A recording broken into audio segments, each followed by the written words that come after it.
ISKCON নিয়ে আজকে একজন আইনজীবী দুইটা পত্রিকা নিয়ে আদালতের দৃষ্টিতে আনেন, সুও মোটো রুল ইস্যু করার জন্য প্রার্থনা করেন এবং তার প্রার্থনার মূল প্রতিপাদ্য বিষয় ছিল ইসকনকে যাতে নিষিদ্ধ করা হয় এবং আইনশৃঙ্খলা রক্ষাকারী বাহিনীর উপরে যাতে নির্দেশ দেওয়া হয় সর্বোচ্চ গুরুত্ব দিয়ে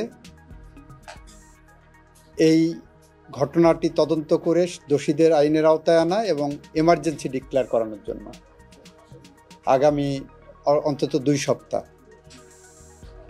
এই পরিস্থিতিতে আদালত আমাকে ডেকে পাঠান। আমি আদালতের সামনে গিয়ে বলি, ইসকনের ইস্যুটা এটা দুর্ভাগ্যজনক। যে আইনজীবী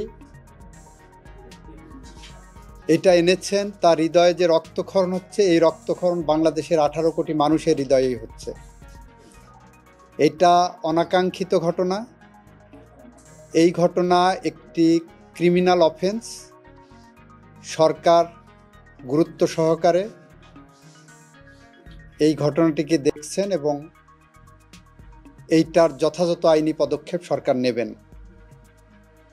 এই সংগঠন রেজিস্টার্ড কিনা, এই সংগঠন নিষিদ্ধ হবে কিনা, এই সংগঠনের বিরুদ্ধে কি ব্যবস্থা নেওয়া হবে, এই সংগঠনের অস্তিত্ব কি, এই সবগুলো বিষয় সরকারের পলিসি ডিসিশন এবং সরকার এটা খোঁজখবর নিয়ে যথাযথ আইনিভাবে এটাকে দেখবেন। সব কিছু আদালতের সামনে এসে সুও মোটো সাংবিধানিক আইনের সাথে কতটুকু যাবে সেটাও আমাদের বিবেচনা করতে হবে, আমাদের দেখতে হবে।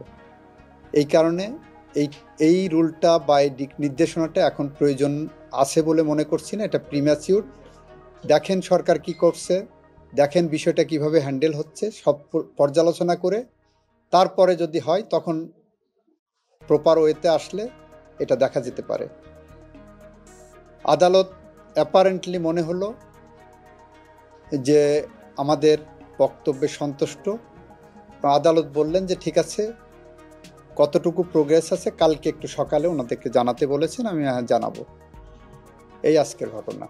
আমরা কোনো সিদ্ধান্ত এখনো নেইনি। আমি বার কাউন্সিলের পদাধিকার বলে বার কাউন্সিলে আমি সভাপতি। বাংলাদেশের প্রতিটা আইনজীবীর অভিভাবক হিসাবে আমার একজন আইনজীবী ভাই যখন মারা যান তখন এটা আমারও হৃদয়ে রক্তক্ষরণ হয়। নিশ্চয়ই আইনজীবী সমাজ এটা নিয়ে কনসার্ন। ইতিমধ্যেই ইনফরমালি কিছু আলোচনা হয়েছে যে তার জন্য আমরা কি করতে পারি। এটা এখনো কোনো ফর্মাল মিটিংয়ে এটা আলোচনা হয়নি। আলোচনা হলে তখন আপনারা জেনে যাবেন।